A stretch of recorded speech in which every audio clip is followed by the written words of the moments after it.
Y Ecuador está sumido en este momento en 3 días de duelo. 3 días de duelo por esta masacre ocurrida en la provincia de Orellana, una provincia fronteriza con Colombia, una provincia muy importante que hace parte de la Amazonía ecuatoriana.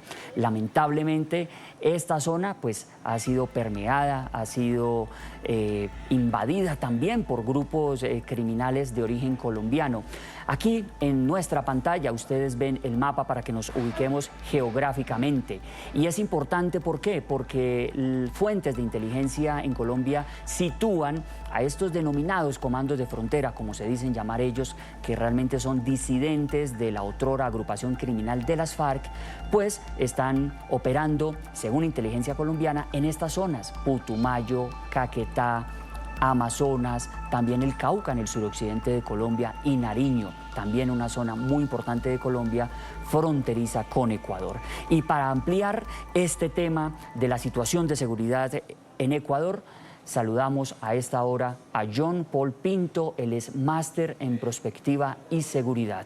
Gracias, John, por estar aquí en el programa La Noche, en el programa La Tarde de NTN 24. Gracias por la invitación, un saludo a la audiencia del programa, pues un gusto estar con ustedes el día de hoy. Jean Paul, quiero comenzar pidiéndole nos haga un contexto general de esta zona que estábamos aquí tratando de explicar con este mapa donde ocurrió esta masacre de los 11 militares. ¿Por qué se ha convertido en un atractivo para grupos criminales colombianos como los llamados comandos de frontera disidentes de las FARC?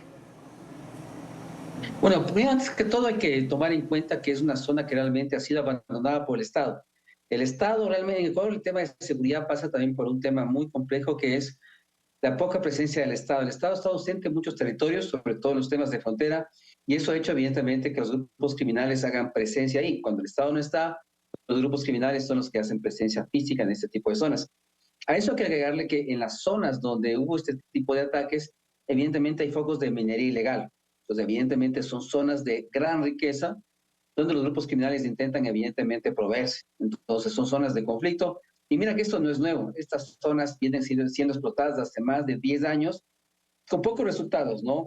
Yo alguna vez estuve en el Ministerio de Coordinación de Seguridad, hicimos varios operativos en las zonas de frontera con Colombia, pero son zonas muy complejas, ¿no? La gente no tiene opciones de trabajo, su único trabajo es la minería ilegal, defiende su trabajo, y cada vez que hay operativos es difícil justamente destruir maquinaria y acabar con eso. Entonces, yo te diría que hemos sido poco efectivos en el combate a la minería ilegal, poco efectivos en el tema de romper un poco los temas, digamos, de acceso a maquinaria, de combustible, de darles a la gente otras oportunidades de vida de forma a desalentar el tema de la minería ilegal.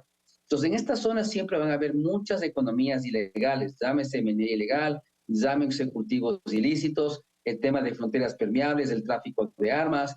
Entonces, realmente son zonas muy codiciadas por grupos criminales y la gente que vive ahí, lastimosamente, como está abandonada a su suerte, poca presencia del Estado, termina colaborando y trabajando para grupos criminales. Jean Paul, usted ha tocado un tema que aquí es clave y es el de la efectividad. Efectividad en los controles, efectividad en la prevención y en la presencia estatal que cada país pues debería tener en primer orden en su estrategia de seguridad. Y por ello quiero preguntarle cómo esta situación particular de los 11 militares asesinados impacta hoy la política de seguridad del presidente Daniel Noboa. A partir de lo ocurrido, ¿cree usted necesario un replanteamiento de esa estrategia, por lo menos operacional, del ejército ecuatoriano en esta zona? Por supuesto, porque el gran problema desde inicios del año pasado, enero de 2024, fue la declaratoria de conflicto interno armado. Y mira que eso que implicó distraer a Fuerzas Armadas de sus roles principales, siendo las zonas de frontera su rol principal. Entonces, lo que hace es evidentemente debilitar las capacidades de Fuerzas Armadas, les das tareas subsidiarias, tienen que más bien emplearse en zonas urbanas, en zonas costeras, dejando de lado justamente sus misiones principales. Entonces, yo diría que es hora de que el gobierno entienda que esta militarización de la seguridad no funciona, no debe estar Fuerzas Armadas en tareas de seguridad interna y debe regresar a sus misiones principales, entre ellas la más complicada y la más difícil, la más delicada, el tema del control fronterizo, porque no tenemos de otro lado de la frontera grupos menores, son grupos de altas capacidades de fuego, con entrenamiento, con doctrina, con preparación, son gente que únicamente puede enfrentarse a grupos militares para ser justamente repelida. Entonces yo espero y considero que el gobierno tiene que replantear su estrategia de seguridad, dejar de emplear Fuerzas Armadas en tareas de seguridad interna que le competen a la policía y focalizar nuevamente el control de las fronteras, la presencia efectiva del Estado en fronteras con Fuerzas Armadas, pero no distraer a Fuerzas Armadas en temas de cárceles, en temas de ciudades, en temas urbanos, sino volver a emplear esas fuerzas en zonas de frontera. Jean Paul, de acuerdo al análisis que usted ha podido hacer este fin de semana, ¿dónde pudo radicar la falla para que estos militares fueran emboscados de esta manera tan brutal y tan cruel por estos grupos criminales? ¿Falló la inteligencia ecuatoriana? Por supuesto, yo creo que aquí acabas de tratar un tema que es fundamental, que son nuestras capacidades de inteligencia. Eso también en el tiempo lo debilitamos, no lo vimos a fortalecer. Realmente no conocemos qué es lo que hace el Centro de Inteligencia Estratégica, pero nos damos cuenta que la inteligencia pasó, porque no puede ser que haya una matanza tan importante de nuestros militares en una zona que debe estar muy vigilada, muy controlada, y donde la inteligencia evidentemente debe ser efectiva. A eso sumemos que yo me pregunto si tenemos una alta cooperación con el ejército colombiano, justamente actividades conjuntas combinadas, de forma que inteligencia militar colombiana, ¿no es cierto?, nos indique cómo se están moviendo los grupos criminales en la zona de frontera, hacer operaciones conjuntas, ¿no es cierto?, y que nos den inteligencia para saber dónde puede ser más peligroso, más complejo caminar o dónde hay que hacer las operaciones. Pero si tú me preguntas, me parece a mí que hay una descoordinación, no hay operaciones conjuntas, no estamos intercambiando información, no hay cooperación, y eso es lo más grave de todo. Nos preferimos pelearnos con el gobierno de Petro a colaborar y hacer cosas serias. Y yo creo que es hora de replantear también la colaboración con Colombia, de acercar los lazos y de hacer inteligencia conjunta de forma a beneficiarnos entre ambos países. Y a propósito de ese trabajo conjunto en el que usted tanto insiste para que se pueda mejorar la seguridad en esta zona de frontera entre Ecuador y Colombia, quiero, Jean Paul, que recapitulemos algo que ya le habíamos mostrado a nuestros televidentes y es el mapa, la ubicación, para que entendamos lo que está sucediendo. ¿Por qué? Porque, como decíamos, como anticipábamos, informes de inteligencia en Colombia sitúan a estos denominados comandos de frontera en departamentos como, miren dónde están delinquiendo, Putumayo, Caquetá, Amazonas, Cauca y Nariño, donde mantienen control sobre cultivos ilícitos y rutas del narcotráfico. El gobierno de Colombia, como ya vimos también, anunció el refuerzo de esta frontera con Ecuador.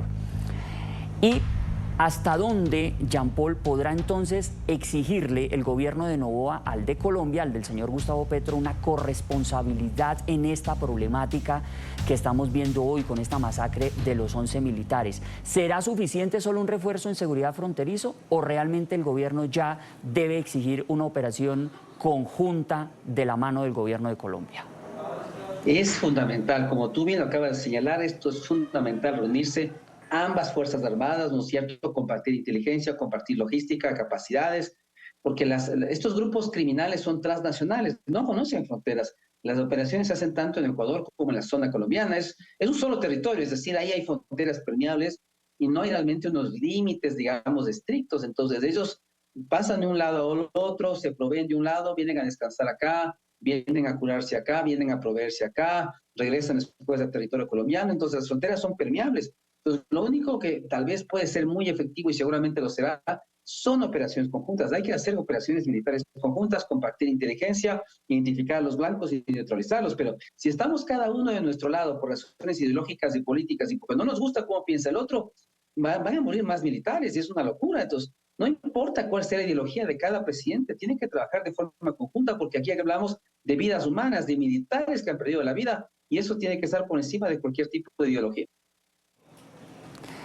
Jean Paul, finalmente quiero preguntarle si en los estudios que ustedes juiciosamente hacen, en todos estos análisis de la situación de seguridad en Ecuador, han logrado identificar otros grupos distintos, quizá con el mismo modus operandi y las mismas economías criminales, ilegales, lo de la minería ilegal, otros grupos como los de Comando de Frontera en esta zona que tengan origen en Colombia o realmente esta zona se las ha apoderado este denominado Comando de Frontera? Sí, hasta donde yo conozco, básicamente, claro, el grupo que tenía mayor presencia son los comandos de frontera. Hay otras, ¿no es cierto?, células, digamos, de disidentes de las FARC, pero realmente ellos son un poquito los que estaban controlando el territorio. Entonces, claro, cualquier tipo de actor, ¿no es cierto?, militar, policial o lo que sea, que se meta en sus operaciones, evidentemente será dado de baja, y es lo que pasó. Seguramente también hubo información que se filtró a este grupo criminal, sabían del operativo y evidentemente los emboscaron, porque hay que estar claros que, como te decía, ellos tienen muchos colaboradores de la zona de Ecuador, de la zona del otro lado de la frontera. Entonces, seguramente ellos ya contaban con información privilegiada de los operativos que se iban a hacer y por eso los emboscaron. Entonces, yo te diría que lastimosamente en el Ecuador nos falta reforzar este lado de inteligencia, conocer los grupos que operan, cómo operan, pero sin la ayuda colombiana y sin la inteligencia colombiana y sin hacer operaciones conjuntas, realmente es muy poco lo que se puede hacer. Pero más allá de eso, como te digo, dejar de lado las ideologías. Y por otra parte, ¿no es cierto? El hecho de compartir operaciones me parece que es fundamental y dejarse, ¿no es cierto? Mira, hace poco hicimos un decreto llamando, ¿no es cierto?, una amenaza a un grupo islámico que ni siquiera tiene presencia importante aquí. Entonces, no nos distraigamos en cosas que son políticas y que no son técnicas y salvemos a nuestros militares, colaboremos con Colombia, hagamos inteligencia conjunta, hagamos operaciones conjuntas, porque de lo contrario, esto no va a funcionar y más bien más gente va a morir, tanto el lado colombiano como el lado ecuatoriano. Jean Paul Pinto, analista ecuatoriano, máster en prospectiva y seguridad. Muchas gracias por estar aquí, por entregarnos este importante análisis en la tarde, fin de semana de NTN 24. Gracias por la invitación. Un saludo a todos los días del programa.